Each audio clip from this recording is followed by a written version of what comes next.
পালের একটা ইউনিক সরস্বতী তোমাদের দেখিয়েছিলাম, যে একই সরস্বতীর সঙ্গে এই যে এখানে মা দুর্গাও রয়েছেন, কোলে রয়েছেন বলভদ্রদেব, আর এদিকে রয়েছেন মা সরস্বতী, এবং এদিকে রয়েছেন মা কালী, তার হাত ধরে রয়েছেন জগন্নাথ দেব।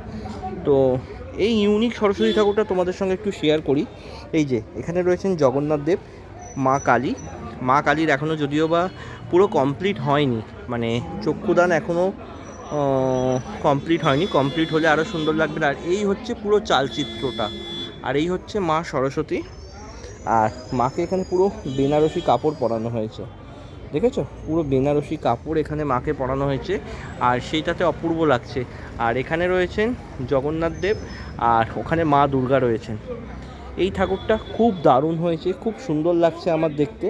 তো তাই তোমাদের সঙ্গে আমি একবার শেয়ার করলাম। তো তোমাদের এই ঠাকুরটা একটু কেমন লাগলো বন্ধুরা, একটু অবশ্যই আমাকে কমেন্ট করে জানিও। আর এটা খুব ইউনিক ঠাকুর, প্রশান্ত পাল স্টুডিও, খুব সুন্দর ঠাকুর।